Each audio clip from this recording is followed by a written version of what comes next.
Let's see if we can help you with some tips and advice so that you don't have to stress out. We're going to speak with Michael Benner, and we're going to talk about releasing anxiety. You just take a moment and close your eyes. Now, I know a lot of people at the workplace are not in a position where they can close their eyes.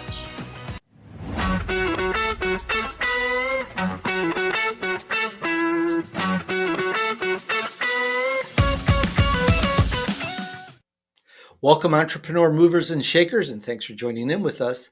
Now, you know me well enough by now to know that I look at the world from an optimistic point of view. Yeah, perhaps it's my Italian nature, but as we all know, everything isn't all peaches and cream. And as an entrepreneur or business person, you run into all types of hurdles. I know I run into them too, sometimes too many. And sometimes it seems we're racing just to survive or remain solvent in our business. Like we have to stay abreast of new laws, new protocols, new procedures, not to mention keeping an eye on the competition to see what trouble they may be causing for you. And that builds up anxiety more and more. Well, we know that we can get ahead. We know that we can get close to some of those important dreams and goals that we have for our life and our business. But that builds up anxiety when we get further away from it. Yeah, we have our way of dealing with it, and I'm going to include bad news in that category. And what happens to us is, well, we can get mentally dull or even disturbed a little. And to me, that means not smiling so much. And that's not a good place to be for us, huh? Well, I have a special guest with us that's been on our show a few times, as his wisdom is profound on dealing with these types of issues and more. Let's see if we can help you with some tips and advice so that you don't have to stress out. We're going to speak with Michael Benner, and we're going to talk about releasing anxiety. I love that title. And while we're at it, this is all about helping you and your friends move on your journey to success. We want to help you get very successful, and we're going to help turn you into an elite entrepreneur. Get ready to meet Michael. Michael Benner is the author of Fearless Intelligence book. The subtitle is The Extraordinary Wisdom of Awareness. He's the creator of a breakthrough self-awareness training called Internal Vigilance, commissioned by the Orange County, California Sheriff's Academy in Anaheim. Michael's also well known throughout Southern California for his popular Human Potential talk radio programs on a number of well-known radio stations. He's currently on KPFK on FM, by the way. And by the way, Michael has been my mentor for all these many years that I've been podcasting, and I am in great appreciation of all the help he's given me on how to interview, microphone help, sound help, troubleshooting. There's so much he's done for me over the years. So if there's anything that you like about my podcasting, I just want to make it known, full disclaimer, it's Michael's fault. I think that says enough. Let's get into it. Let me bring Michael on air here. Hi, Michael. Welcome to the Tony Durso Show. Hello, Tony. It's so nice to see you again. It's such a pleasure to have you. And the last time was an audio podcast. Now I have you on video, so that's really cool. And I am so looking forward to talking about releasing anxiety. You know the audience, entrepreneurs, business people, and it's there. Even if we don't say that it's there, it's there. So I'd like to introduce you. We have perhaps a new crowd, more listeners these days. So could you tell us, Michael, how did it all start for you? What's your backstory? Well, I grew up in southwestern Michigan, a small town of about 6,000 people surrounded by fruit orchards. And it wasn't until I went to university at Michigan State that I really began to expand my horizons and really get a sense of who I am, who I was, and my potential. It was the late 1960s, believe it or not. So it was a time of awakening for many people. And I discovered campus radio through my interest in folk music. I got my politics from Bob Dylan. And I was real folky. I played guitar I was in a folk group, and I thought, well, it would be really cool if I did a folk music program on campus radio. Tony, I liked it so much, I changed my major from business to television and radio management, com arts. And by my junior year, I was doing news at a commercial radio station in Lansing, Michigan. And I did, in addition to being a full time college student, City Hall and State Capitol beat. And my minor was journalism, of course. And after graduation, I worked in Detroit for a few years, came to California in the mid 70s, been here ever since, absolutely love California. And I worked at radio stations all across Los Angeles, big stations, KABC, KLOS, KLSX, K West, and KCBS, a number of big radio stations over the years, doing a little bit of disc jockey at first, but mostly news. And that's where I began to do radio talk shows as well. I got you. Now, somewhere along the line, you went from the news, playing music, and so forth. You kind of switched or segued into human potential, and you started doing that as a talk radio program. How did that transition happen? Well, believe it or not, consciousness, awareness always fascinated me. When I was 12 years old, I'm going to really date myself here. There was there was a program on television in the late 1950s called Art Linkletter's House Party. It was an afternoon variety show, and he had a hypnotist on his show, and this hypnotist actually hypnotized people on the TV and had them do some remarkable things. And that just blew my mind. I was just, as a 12-year-old, just amazed. And not long after that, I found a coupon in the back of a Superman comic book that said I could order for $1.50 a book on hypnosis. And I did. I tried hypnotizing my brother. That didn't work, of course, but throughout my teenage years, I read a number of books on hypnosis, which led to meditation and contemplation. And by the early 70s, something called sports psychology, and then accelerated learning, all which had to do with the expanded awareness or higher consciousness of deep relaxation. And I began to notice that the more stressed I became, like in school, performance anxiety, I'm about to take a test and I know the material, but if I get nervous, my memory fails or my mind goes blank. And I thought, well, if stress and anxiety makes me stupid or degrades my memory or my ability to understand, then maybe these altered states of deep relaxation would be the antidote, would make me smarter and improve my memory and my insight and understanding. And that was 50 years ago. And I made a career out of it. So I began to integrate this avocation, this interest in accelerated learning and meditation and, just expanded awareness, being smarter and more insightful into my radio talk shows. People were fascinated by it. So as my radio career sort of faded away by my mid 40s or so, um, I still dabbled in radio part time, but the hobby, the avocation, became my career. Personal development, emotional intelligence, self improvement, stress management, and radio became the hobby.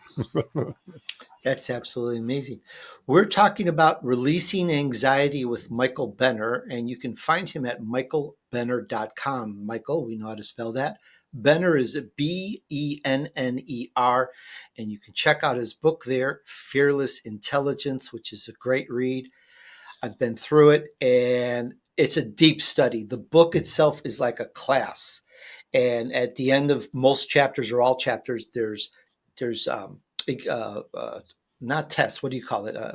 A little study guide. Little study guide, things you can do to learn better, and it's deep. It's really deep. And throughout the book, Mike talks about uh, his life a little bit here and there, and the lessons he learned, like from camping and so forth. And not to digress, but you can also go to Amazon or other places where fine books are sold. But michaelbenner.com, you should be able to get it and check out the book. It's a good read, but you're gonna have to do some study. It's not one of those where you want to read in a noisy environment, but you really want to hunker down. It's one of those kind of books. All right. Michael, we are entrepreneurs and business people in the audience. I know I've said that a few times. So please teach us, how can we beat up anxiety? How can we release it? How can we move up in our business and life? And probably let's start here. Let's go to the title of your book, Fearless Intelligence. I've talked about this before on shows over the years, but for our audience here, what is fearless intelligence? Well, fearless intelligence, Tony, is the fearlessness. Is the intelligence that comes from being fearless, or maybe better said, deeply relaxed and at peace. Performance, whether it's physical, mental, or emotional, is a relaxation skill. I mentioned sports psychology and accelerated learning. It even goes along with healing. There's a reason that illness is called dis-ease, because even though there are germs and bacteria and viruses and all manner of bugs and cooties in the world, mutagens and carcinogens, stress and anxiety degrades the immune system. It makes it difficult to stay healthy and difficult to heal. So in all areas, physical performance, physical health, mental health, emotional intelligence, mental intelligence, stress and anxiety debilitates, it weakens, it destroys, it shatters and scatters awareness and intelligence, insight and understanding, even to the point that we don't know what we're stressed about. People say, "What are you worried about?" And most people say, "I don't know." Well, that's the point, Tony. Whether we call it stress, anxiety, or fear, it doesn't really matter. It's just a matter of degree. Anxiety runs from panic and horror and terror on one end to I'm just slightly nervous or a little worried or mild apprehension on the other end. But whether it's a little or a lot, it it is debilitating. It makes us stupid, and we make bad decisions. We don't understand things. We miss opportunities. And so the antidote, of course, is deep relaxation. It's deep relaxation that helps us to regain our intelligence and to amplify or accelerate our insight and our understanding. A nice allegory for this, and a way I suggest that your listeners and your viewers remember this, is to think about water.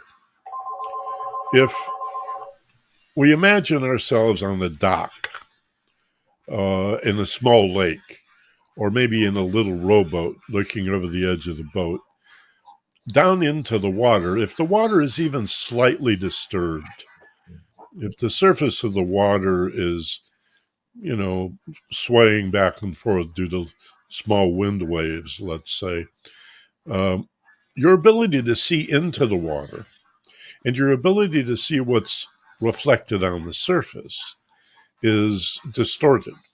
You can't see into the water and you can't see what's on the surface that's reflected from above, either, for that matter. But when the water, Tony, is as smooth as glass, now you can see deeply into the water, as well as, simply by shifting your focus, what's reflected on the surface. It's exactly the same with intelligence. Mental intelligence, emotional intelligence, as well as physical performance and health.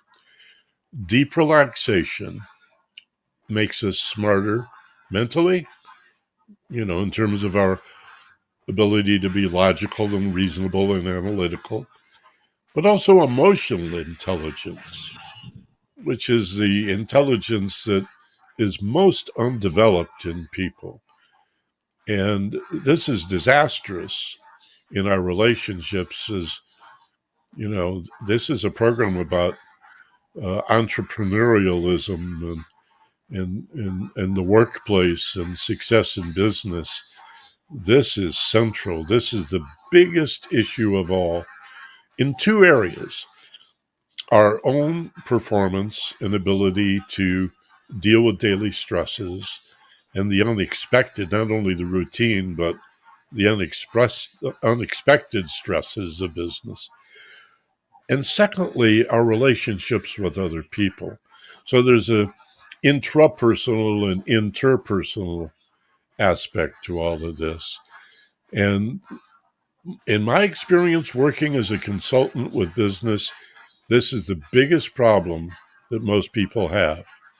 A butcher knows how to cut meat, a baker can make bread, a banker knows how to account for the money, but most of them have horrible people skills. They don't know how to be good leaders. They don't know how to motivate. They don't know how to inspire. They don't have good empathy. And that's why most people hate their jobs. And that costs money. That hits your bottom line as well as your top line. And it can all be remedied by learning emotional intelligence. Again, a relaxation skill. It's very interesting. Now, it's a common knowledge, a cliche these days that we fear the unknown. What we don't know, we fear, and that brings anxiety. Yet, but we don't know what it is. We don't know that there's something there. I kind of want to refer to just before we started recording. We talked about right in your first chapter. You went out camping. Your vehicle broke down, and it created this concern with you. But Yeah, but in your vehicle, you were going camping. You had you had just about everything you needed, though I don't know about water particularly. But there was yeah. this fear now or anxiety, and that's because I guess you didn't know what was going to happen.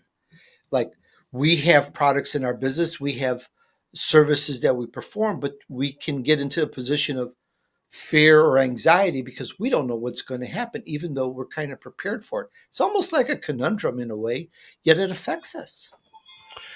It's not only that I didn't know what was going to happen, the bigger issue was I didn't know whether I could deal with it myself. There's two areas of awareness that we have to address. One is called situational awareness. That's events and circumstance and conditions and not having information. The uncertainty of the situation creates enormous stress. But even deeper and more to the point, Tony, is self awareness, the result of not understanding who we are. Most of us are like actors.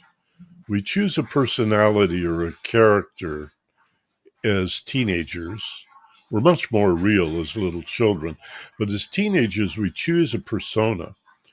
And then as we move into adulthood, we develop that personality. Most of us have several. For example, when you're with your really good friends, you're a very different person than when you're at work. With when you're with your parents, you're a very different person than when you're with your friends. And I'm not saying this is necessarily a bad thing. I think it's a good thing, but it certainly would benefit us to be aware of what we're doing because it begs the question: who are you really behind those roles, behind those characters that you play? Again, like an actor in Hollywood or in theater on Broadway, you may play a number of different roles, but when the curtain comes down or the camera fades to black and you take off the face paint and the costume, who are you really? And in order to know that, you need to relax, to expand your awareness. And then by expanding your awareness, you know yourself better. So there's a vicious cycle and an upward spiral. Fear and ignorance. Again, all stress is, as you say, fear of the unknown. Stress and anxiety has nothing to do with danger, no matter what the dictionary says. It's what you don't know about a situation, whether it's dangerous or not, doesn't really matter. It's what you don't know about it that has you worried. And in the area of self awareness, it's what you don't know about yourself that has you stressed out and worried. Who am I? Am I capable?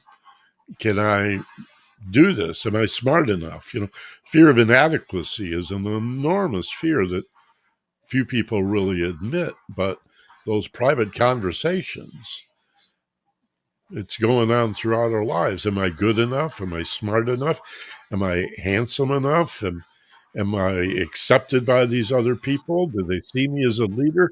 Do I have the credibility? Do they like me? Do they trust me? If you have the answers to those questions, not only are you going to be a better leader and more successful in all areas of your life, but it will matter less and less what other people think. All that worrying about what other people might think goes away because you know the truth. And the game is rigged. Nobody is bad, weak, or wrong. There are the God, nature, the universe does not make junk. It's one of the things I learned from backpacking. Nature is beautiful. There's no ugly trees. There's no defective flowers. Everything fits perfectly in nature. It's a beautiful, symbiotic, closed system. And so, who are we to pull ourselves out of nature and say, well, maybe I'm not good enough? Nonsense. Maybe you're not good enough at this or that or something else, but there are other areas that make you unique where you're exceedingly talented. And if you follow your heart and think clearly, but really follow your heart, using states of relaxation, meditation, contemplation, introspection, deep relaxation, close your eyes, turn away from the material world, breathe, relax, and inquire, who am I? Why do I feel the way I feel? This is emotional intelligence. What's the meaning of this feeling? If someone stimulates your anger, instead of obsessing on them and trying to understand why they made you angry, identify the anger as your personal response. Why does this irritate me? Why does this make me angry? What does this remind me of? What does it say about who I am? Can I ask this in a simple way? Like I'm going to reverse it in a way. It seems like now, I mean that that our problems come primarily because of ignorance or fear on something, and that if we were able to tackle that, ideally or theoretically, we wouldn't have problems, or we'd be able to deal with. Sorry, something just fell in the office here. But I think I finished asking the question or posing it is like, if we were able to deal with that completely, we'd be in good shape. Few people ever realize throughout their lives that problems do not exist in the world. They exist in our perception of the world.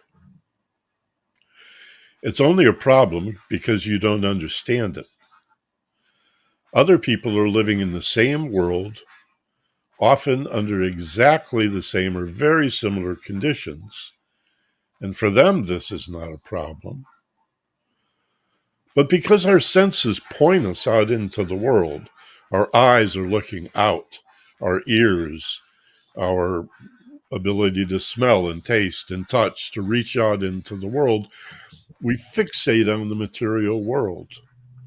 And we think our problems are being done to us from the world, other people, individuals, groups, circumstances, and conditions.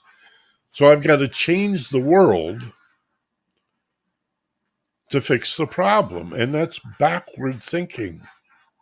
I gotcha. Change yourself.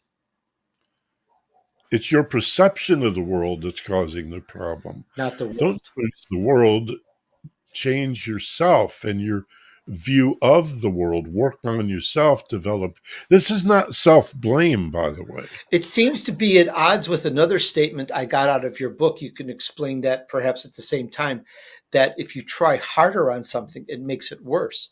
But if Yeah. it's your perception that you need to fix and you work on that, you're better. So, kind of a conundrum here. Perhaps you could help unravel that. Yeah. Well, I'm talking about taking responsibility for your life. If I don't like a movie, I might be tempted to rush at the screen and try to manipulate the light that's reflected on the wall to change the movie, but that would be a fool's errand. Any idiot knows the movie is actually projected from a booth behind you. And so if I want to change the movie, I've really got to go behind me up into the projection booth. When you understand that your life is a reflection of your projection, that life literally is what you make it. It doesn't mean other people are not participating, they're doing the same thing. And the material world is real. We can't overstate the idea that it's an illusion and therefore it doesn't really matter. And don't take life as a dream too literally. But it is, again, the old saw, life is what you make it. It is, to a large extent, a reflection of your perception. Reality is our perception of the reflection of your projection. Does that make sense to you? I, it's like a tongue twister. Let me say it even more simply. It's a reflection of your projection. Okay, All right. I like that. And And so go ahead. by changing yourself, you change the movie, change the way you let's say, um, let's take a look again at emotional intelligence and how contagious emotions are. Um, if someone comes into the room and you're sitting there and they're just laughing and you don't know why, they just walk into the room giggling and laughing, how does it make you feel? It changes the mood. For whatever reason, I thought of it sometimes where something happens and you just get so mad or angry. It's just like not good. And then somebody starts laughing about it. And then you start laughing about it. And it just changes everything. Now, it may not be the point you were making, but it just shows how your perception is everything on the issue. It didn't make the problem go away, but it no longer was something of to create great anger. And if somebody comes into the room angry, even if they're not angry at you, they're just angry and upset. That brings me down. That brings me down. Or, So or emotions are, it can. so emotions are very contagious. And if someone is angry at you, then we get angry back. That's no And good. if they start using foul language and threatening us and insulting us, we're likely to respond in kind, unconsciously, not even choosing to behave that way. What if you had practiced relaxation exercises like meditation, introspection, mindfulness, contemplation, and had developed your awareness to the point where you go, I can choose to react or respond in a different way. I can refuse to get angry. I can refuse in response. I can refuse to reflect his behavior and not use that kind of language. I can choose to de escalate. This is what I did with the Sheriff's Academy and the training I did down in Anaheim for years.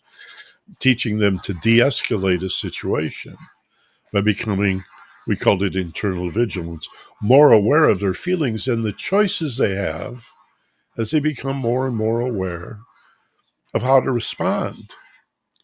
This is what a good leader needs to do, what a good business person needs to do. What, hey, how about at home? What a good spouse or partner needs to do is to make better choices. Well, as long as we're stressed and upset and angry or frightened or sad and depressed or any negative feeling, we're going to have fewer and fewer choices. Again, fearless intelligence, as you learn to relax and become fearless, your intelligence skyrockets. And you say to yourself, I've got choices, number one. Number two, as you become more aware, I have more choices than are immediately apparent. I've got lots of choices, even though I'm not sure what they are right now. My choices may not include controlling the other person, but I could control how I look at this and how I respond. And number four, I could choose responses that are for the greater good of everyone, not only myself, but the person who's angry and attacking me. That's real leadership. That requires the person to be not self-centered. I'm trying to think of the better word. Well-grounded, Self-aware. self-aware, where things like that, events, don't stress them out and make the person operate uncontrollably or out of character. Right, The person has to be, I think, well-grounded. You call that self-aware, right. and tell us more about that. And you have a term called eustress. Is that part of this, or how does that fit in with all this? Well, that's somewhat tangential. I can address that. Uh, Not all stress is bad. Eustress is spelled EUSTRESS, EU stress.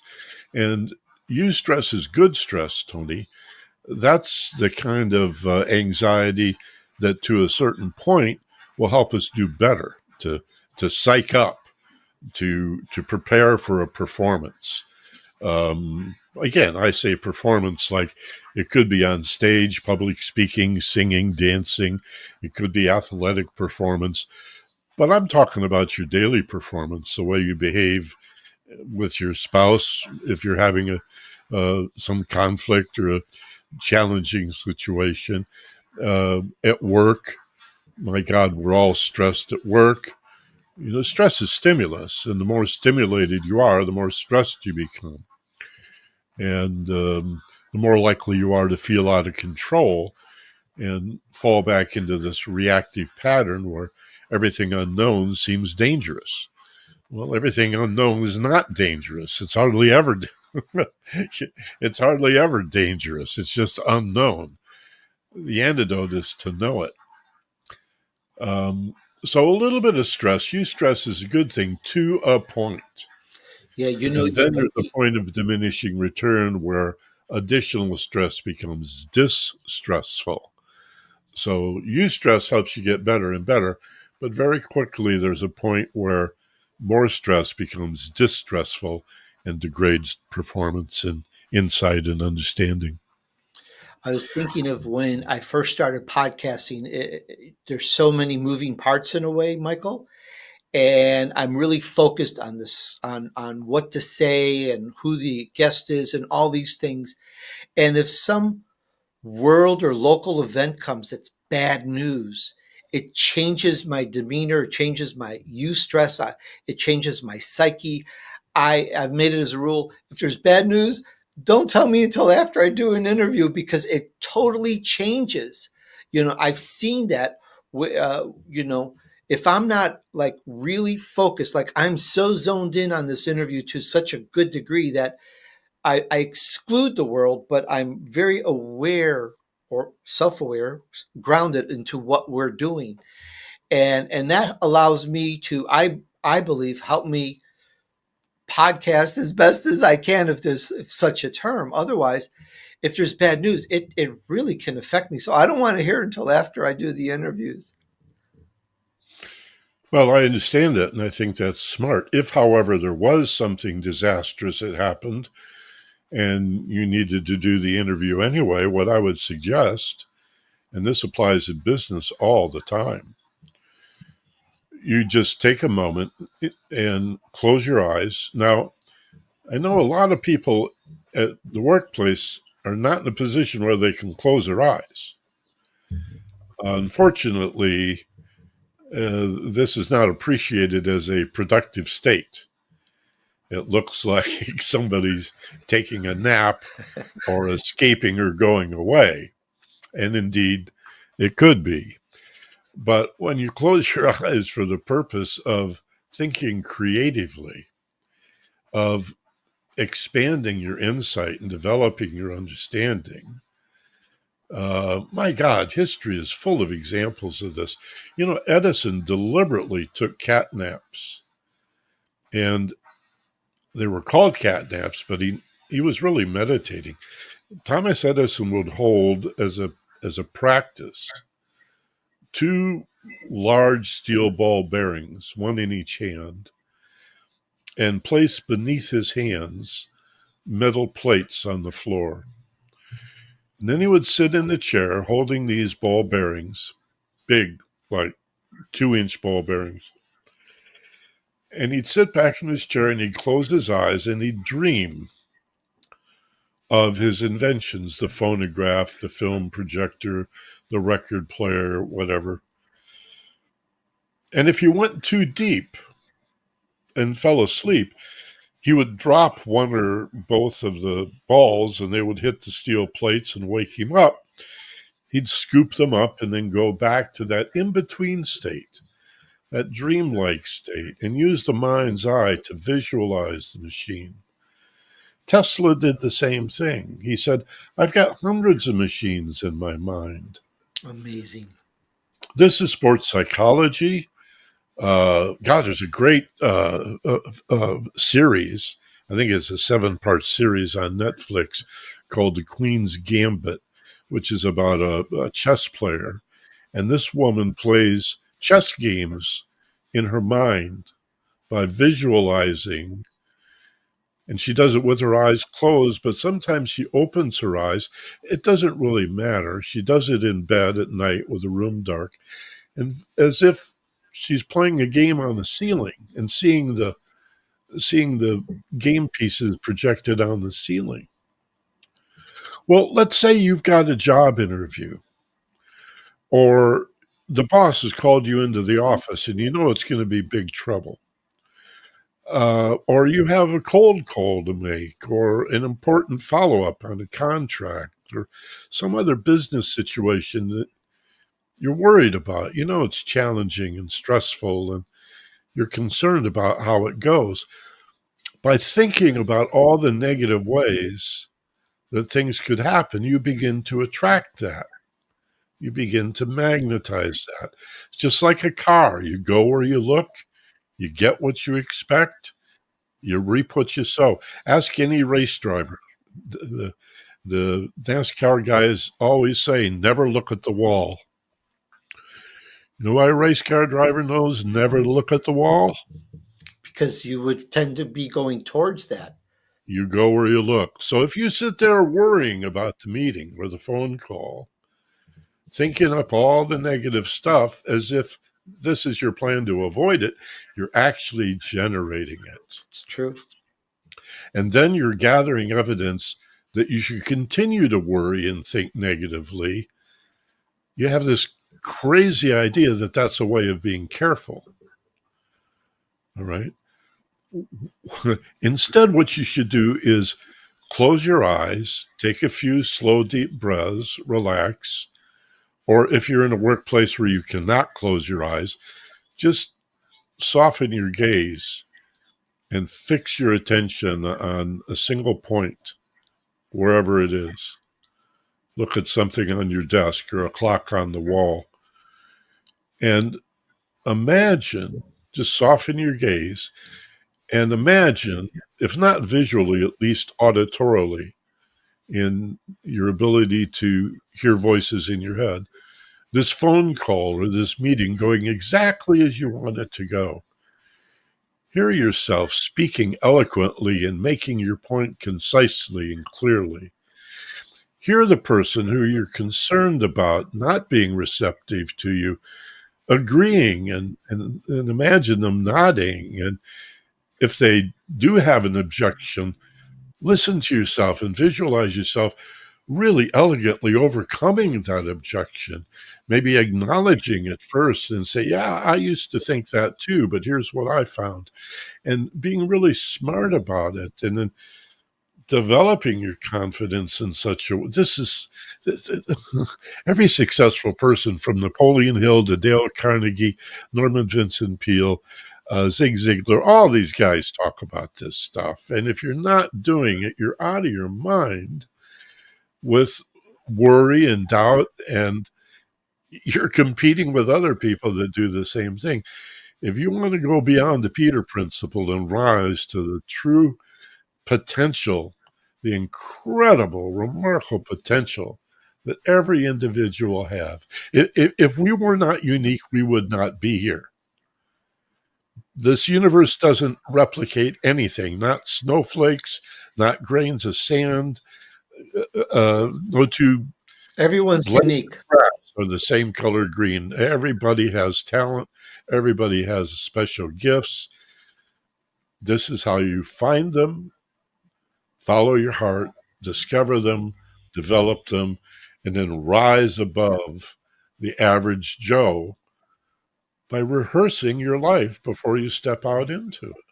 Michael, if we were able to do that visualization, we would all be superstars in our business Well, because you I, are I able. The totally, question the question is, are you willing? Not whether you're able. Are you willing to it do it? takes work and practice because bad thoughts will come in and bad things. You just kind of have to learn to control your mind. But once you can do that, then yes. And it starts by trying to control the mind, to put in there what you want and how you want. And I totally get it. That it's a game changer, just that. And that's a whole series of podcasts and everything just on honing that down and getting that skill in place. I think that's very important. A lot of major sports stars and so forth do that as well. It with physical, you know, Bruce Lee, Chuck Norris, Arnold Palmer. You've told me that. I'm repeating you from earlier episodes. And it's just that powerful. So it's definitely something for all of us to learn more about. And while we have a few moments, I wanted to ask something a little bit different, but I know it ties back in. I wanted to ask you, Michael, about instinct and intuition and how that plays into this, and perhaps kind of separate that out because it seems like the same thing, but you've got a great a way to describe how it is different. Well, both are so-called gut feelings. That's where we get confused. But they're a spectrum or a continuum. It's like a bar magnet. It's one magnet, one magnetic field, but there's a North Pole and a South Pole that are very different. And all of that is true. The polarity of the North Pole and the polarity of the South Pole are opposites, but that's necessary to make one magnetic field.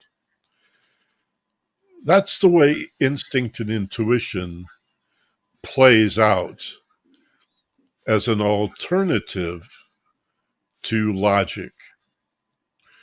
And we need both.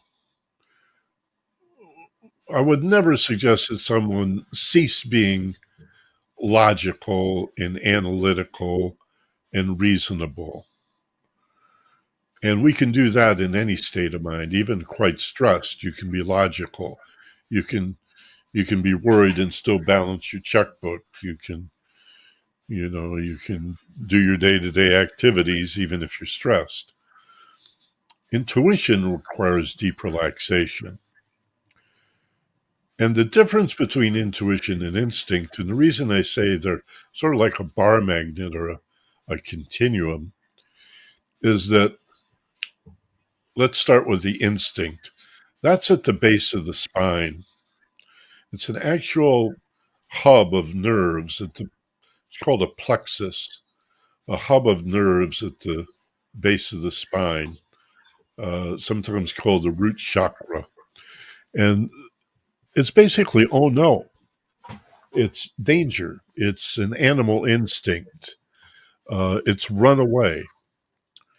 Instinct is what to avoid. Oh no, run away. And it overwhelms logic and reasoning and rational thinking. If you're terribly frightened, your instinct will tell you run or fight. And you don't have to think about it and you don't have to choose. It just takes you over. Something we've inherited from our ancestors who survived and procreated because they were especially good at getting frightened easily. Instinct is at the base of the spine. Intuition is much higher. It's in the heart area or just below the heart. And intuition is, oh boy, it's what to move toward. Now, again, both are gut feelings, but the oh boy, the intuition is higher up. It's more in the heart area, whereas the instinct is more down in the pelvis or the groin area.